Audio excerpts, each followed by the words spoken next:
Hello, I'm Ciarán Lynch and welcome to Teagasc, the Teagasc Sheep podcast. Each episode will bring you latest insights, advice and technical updates for the sheep industry. Following on from the previous episode, we're rejoined by Dr. Tim Keady to discuss some of the various factors that influence silage digestibility. Tim covers a wide range of factors from harvest date, pre-closing management, heading date to sward type. We also discuss some of the pros and cons to wilting. We discuss the potential to make high quality silage later in the season, with Tim offering some key tips to achieve this. Tim discusses the impact of poor preservation, and we discuss the role of additives, with Tim explaining how each of these work. We also discuss the impact chop length has on stock performance. We finish up with Tim summarising the key points to consider to produce high feed value silage. But we start off with Tim giving a quick recap on why the production of high quality silage gives producers a lot more options for the coming winter. We spent time in the last podcast talking about the impact of digestibility, and if you've got high digestibility silage, how it gives the producer two options: either maintain concentrate and increase performance, or maintain animal performance at a reduced level of concentrate feeding. Just to reiterate, just take an example, and I'm not going to go into too much detail, that if you delay harvest by 1 week, you get a decline in digestibility by 3.3 percentage units on average, and that's based on a review of the literature.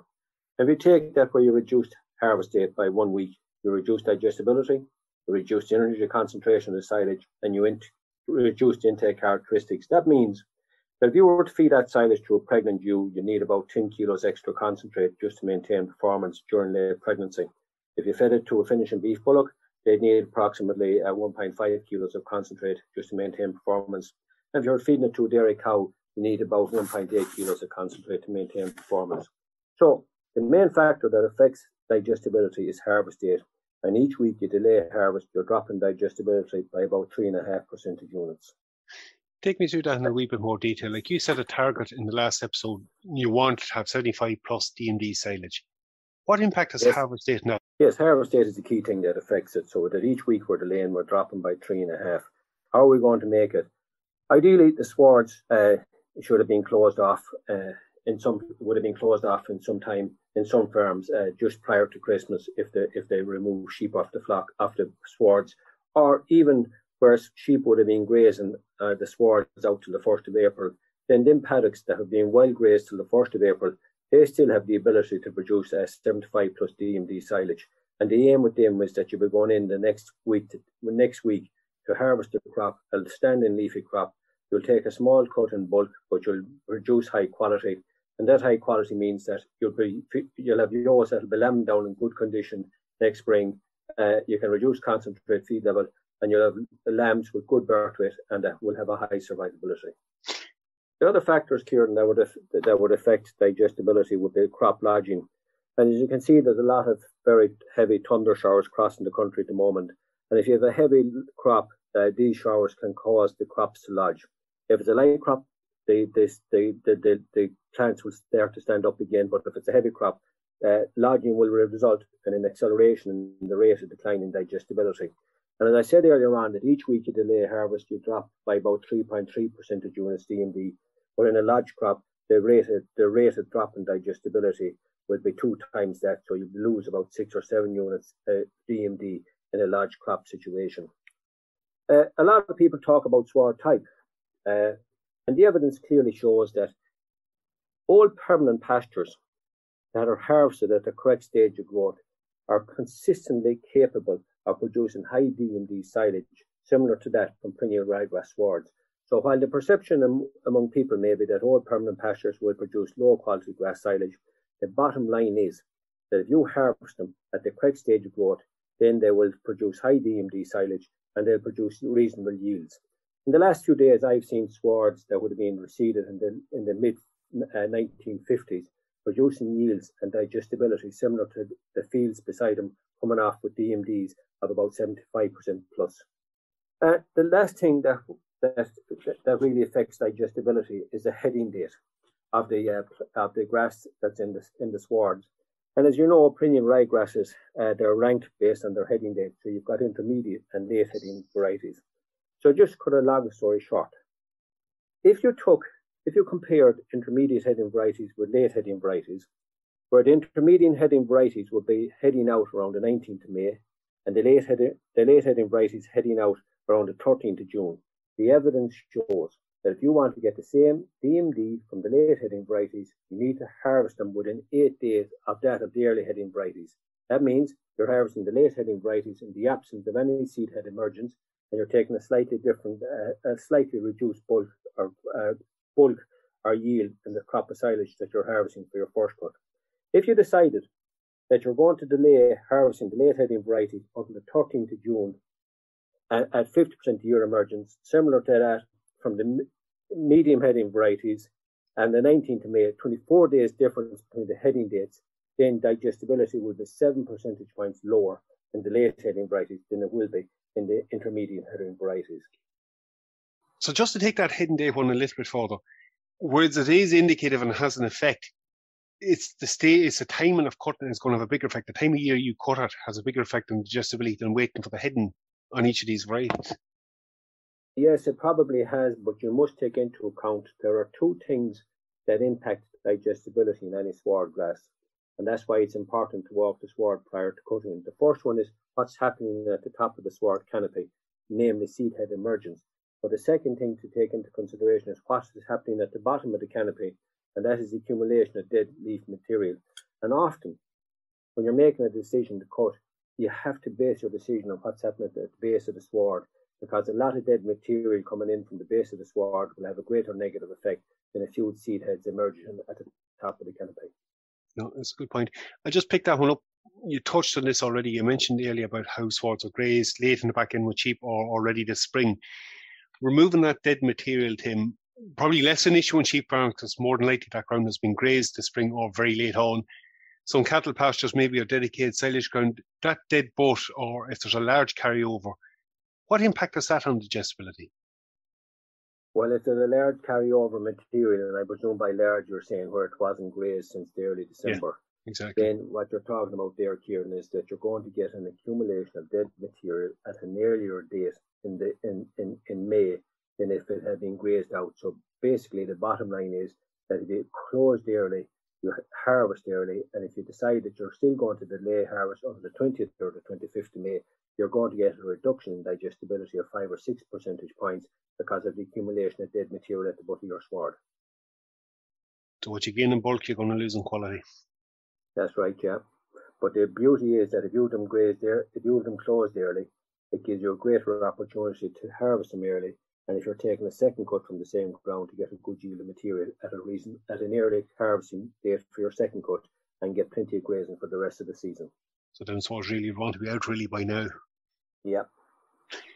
Tim, I just want to throw another one to you. There's probably a bit of a misconception about second cut silage or cuts later in the season. From a digestibility point of view, it's still possible to make high quality silage later in the year. What are the couple of key things though you need to consider if that's what your target is? If you haven't enough made now, can you make it up later on? The simple answer to that, Ciarán, is yes. The evidence would show that it's quite possible and consistently possible to produce high DMD silage from second, and if you had to take a later cut silage, a third cut silage, or silage has been cut out in August. The key point is the same as for first cut, that when you're closing the sward, that you try and have it grazed bare or as much of the dead material removed as possible. That the adequate amount of nitrogen fertilizer is applied, that you target a harvest date of 6 to 7 weeks after you apply the nitrogen. When you're mowing the sward, that you don't mow the sward too close to the ground or too bare, because the dead material at the bottom will have a low digestibility, and if you result in soil contamination, that would bring down digestibility also. Okay, so the game's not up for that. Look, just the last one maybe on that section, Tim, preservation of that, and it's probably something you're going to come back to a little bit more later on. That, I'm assuming, too, can have a bit of an impact on digestibility.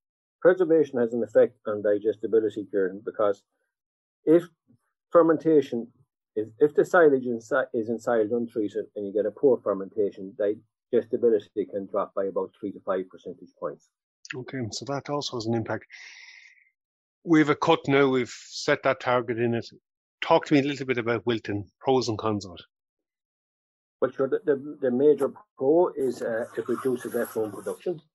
It improves insolubility. It reduces the weight of material that you have to transport to the silo. reduces the weight of material that you're transporting from the silo to the sheds next winter for feed out. And for sheep, it reduces straw requirement for bedding animals. Any negatives? Yes, well, one of the negatives is that it increases forage intake, and sometimes for the big increase in forage intake, it's questionable about the improvement in animal performance.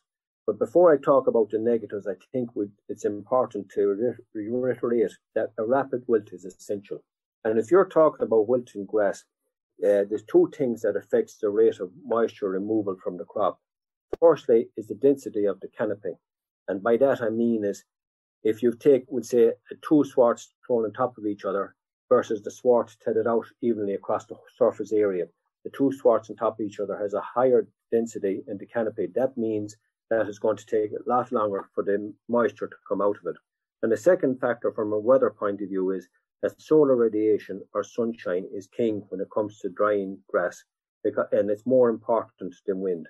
Wind will remove the surface moisture, but solar radiation or sunshine will start to remove internal moisture. So if you're wilting grass, the objective is to try and cut it, the standing crop when it's dry, and secondly, have the tether coming immediately after the mower to cover as much ground as possible, because the stomata in the plants are open and they close about an hour to 2 hours after the crop is mowed, and that slows down the rate of moisture removal from the plant.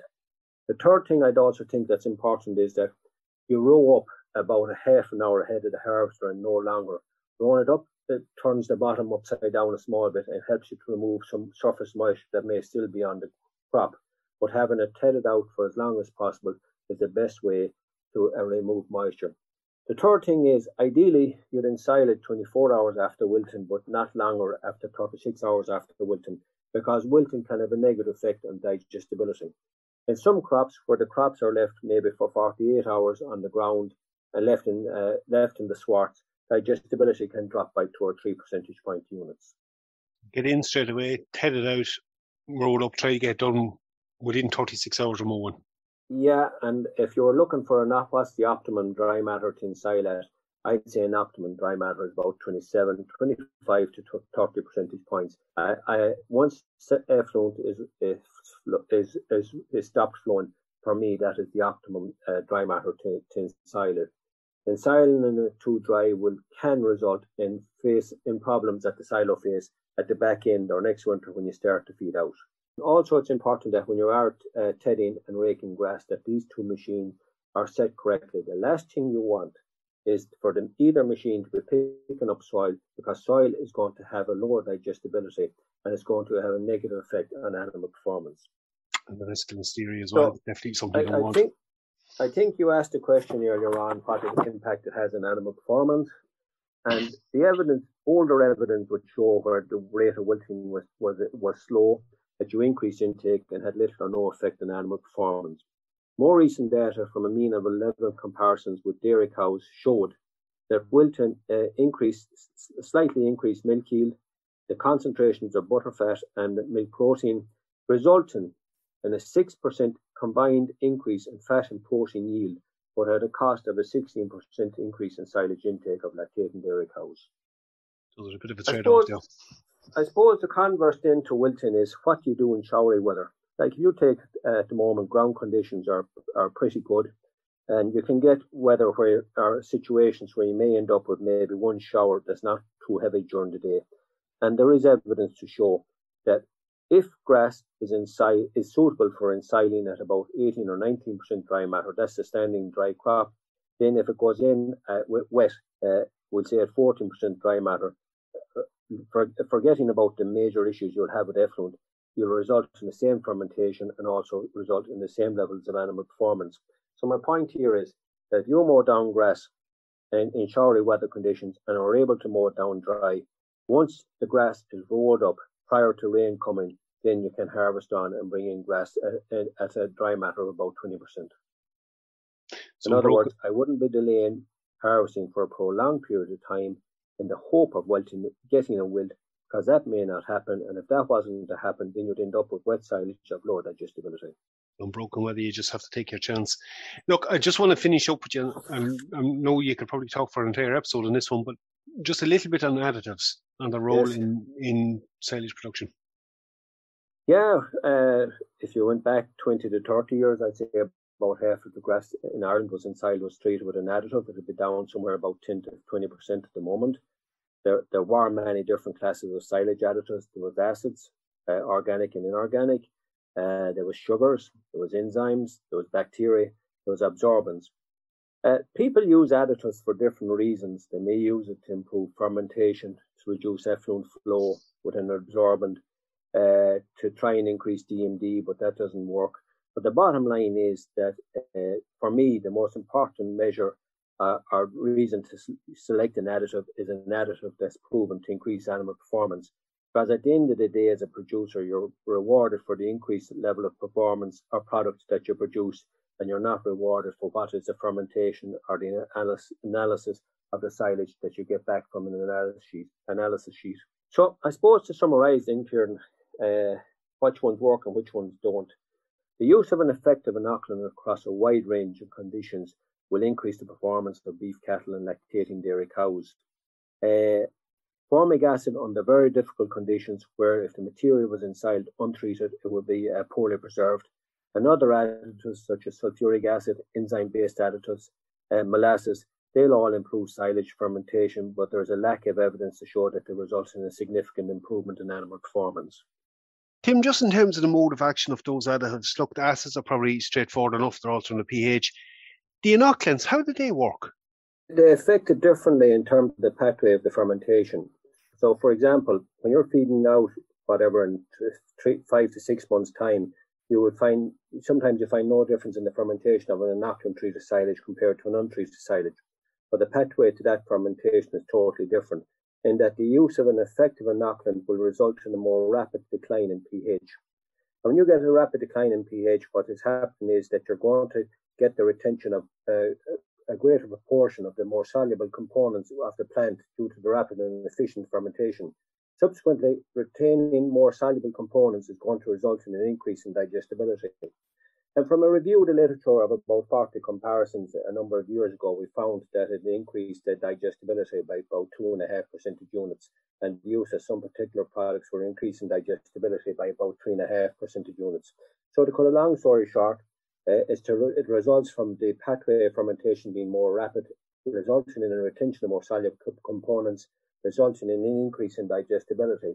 And to go back to where we were at the beginning of this podcast and where we talked about in the previous podcast about the importance of digestibility, that the increase in digestibility of about 3 to 3.5 percentage units from some products is equivalent to the rate of decline in digestibility that would occur if you harvested the silage 1 week later, or the benefit in digestibility is equivalent to if you had harvested the material 1 week earlier. So you increase digestibility, you increase intake characteristics, and you increase energy concentration of the plant. So what you spend on it, you're actually getting back in terms of improved performance in the animal afterwards.